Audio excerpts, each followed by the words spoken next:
Hey Nelly Addicts, welcome to my channel. Welcome if you're new. Today I am using my Polygel. I told y'all at the beginning of the year I wanted to start practicing more using Polygel. So I decided that this week was just as good a time as any to start using some of my Polygel that I bought probably over 2 years ago from iGelBeauty. So for this, I decided to use one of my nail sisters' technique. Her name is Barbie G222 here on YouTube, and she uses a orange wooden stick to press her polygel out. I still have not bought a polygel brush. It's in my shopping cart for Temu. I just am still going through my Temu cart to see what all I want, but I am going to get a polygel brush. But I always thought this method, this use of her tool was pretty neat. She said it gives her like more control over how she lays out the polygel. And I gotta say, I did like it. I did like using the orange wood stick. I do switch between this and using a gel brush. It's not a polygel brush, but it is a brush. And I go back and forth between the two. So for my slip solution, I used Moravon slip solution. I got it off of Amazon. I didn't use isopropyl alcohol, and I'm thinking maybe I should have, because the slip solution that I used, it gave my polygel a white cast on it, and it did not remove either. It stayed wherever that white cast was. That's exactly where it stayed. So then I thought, well, maybe I'm not using enough solution. Maybe the brush is too dry. Maybe that's what's making it have this white cast. But honestly, even with me wetting the brush, saturating the brush, it still left that white cast, especially after I gave it time to like dry and before I put it into the lamp. You really can't see it when you're watching the video. I'll try to show y'all like close up, but this glitter polygel is supposed to be clear, and all you're supposed to see is the iridescent flakes, and you can see it at the end result. It's pretty cloudy. There's some like frosted spots in it. It just was, I didn't like it. I don't know if that was because of the slip solution, or was it the actual polygel that was the issue. Like I said, I have had these polygels. It was a brand new bottle. The slip solution and the polygel was brand new, but I have had that polygel probably for about at least a year and a half, probably almost 2 years now. So maybe that has something to do with it. I'm not sure. I'm still learning how to use polygel, so it could be the technique that's making it have the white overcast. I don't know. You guys who use polygel, drop down in the comments, leave me some tips and tricks. I would really appreciate it. As you can see, I went straight into the polygel application. I did not show my natural nail prep or me applying my tips. These are my Glaze by C's tutorial tips, and I did use her whole Gel-X kit to put the nails on. I really just wanted this video to focus on my polygel, not even so much the nail art. I really just wanted to go back to look to see how I can improve my application. Of course, with practice, it's going to get better over time, but having a visual of it, like when I'm looking back at it and editing, I can kind of see where I went wrong on some of my techniques, and that's really going to help me in the long run. This video is a little bit longer than I normally have, so I'm not going to do too much talking. I'm just going to let y'all watch the application process, and then I'll pop back in later.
After I was done applying my polygel to all 5 of my fingers, left a very sticky surface, and so I went in with some Mani Cleanse from Young Nails, and I just kind of cleaned off around my cuticle areas. I cleaned off the polygel, and it took some of the stickiness off, and that was so when I get ready to file and buff, it wouldn't gunk up my e-file. Using my e-file to debulk really helped bring these nails back to the shape that I wanted them to be. They had got kind of wonky from that thick polygel application. So I'm glad I did use my e-file to kind of even this stuff out, because they looked much better afterwards. Polygel is soft, so you don't need to like go crazy with the e-file and have it like on a super high speed, or nothing like that.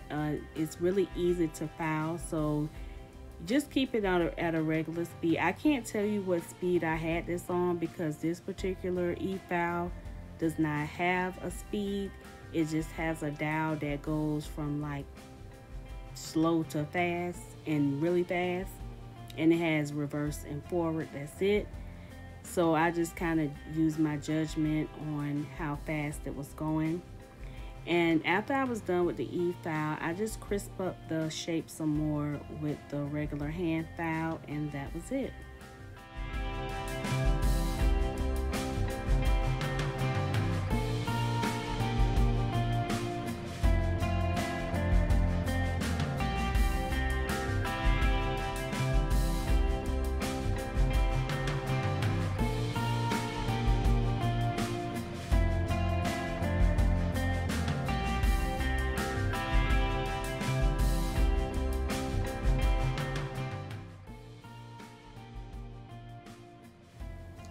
So the application for the polygel is done. I applied some base coat, I cured that, and now I'm going into some abstract stamping. I've been wanting to use this plate for a while. I couldn't think of nothing to use it on until now. I've seen something on Pinterest, and I've been seeing kind of some abstract designs here and there on YouTube also. And I think this plate went perfect as far as doing like an abstract design, and I'm still keeping it within the like spring season, because I'm going to still use some flowers also on top of these abstracts.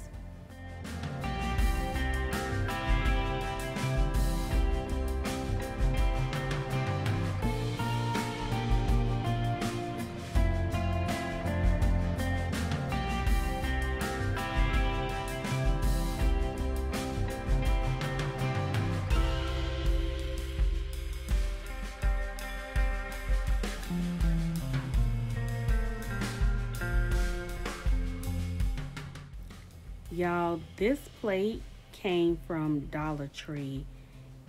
Look how pretty these flowers are. I had this recently purchased this, and I really hadn't looked at it that much. I just seen the flowers and I was like, okay, this will be good for spring. But now that I'm looking at it, they have some really pretty designs on it.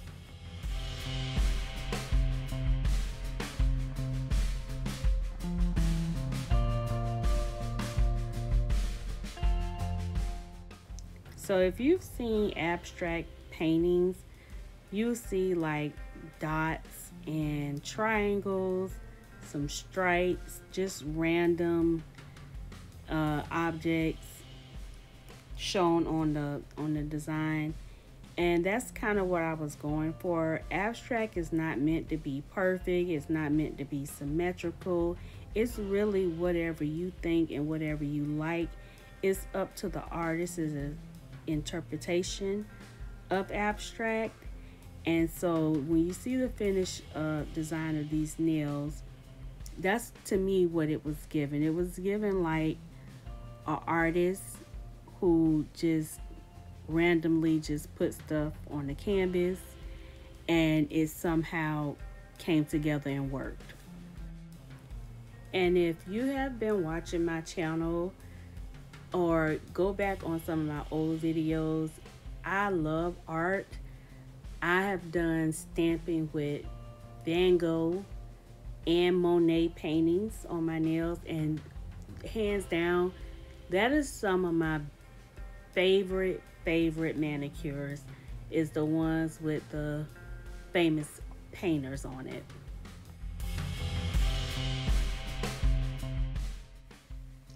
Okay, I'm gonna let this video play out for a few minutes, and I'm gonna pop back in towards the end.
Okay, Nelly Addicts, I'm just finishing up this set by putting my Maniology smudge-free top coat on it. Once that dry for a few minutes, I'm going to go back over it with a gel top coat from iGelBeauty, and that's it. That will be the set completed. And of course, I got to put my cuticle oil on to rehydrate and nourish my nails and my cuticles after all that filing and buffing that I did to them. And this smells so good. It's a peach smell. This is not from my shop. This is just one that I had bought from off of Amazon, and I really like the way this one smells. It has a nice soft peachy smell to it. Thank you so much for watching my video. If you watched this far, please leave a like, a comment, subscribe to my channel. I really want to thank all of my new subscribers. Thank you so much for helping me grow my channel, and I really hope you enjoyed this video. Bye.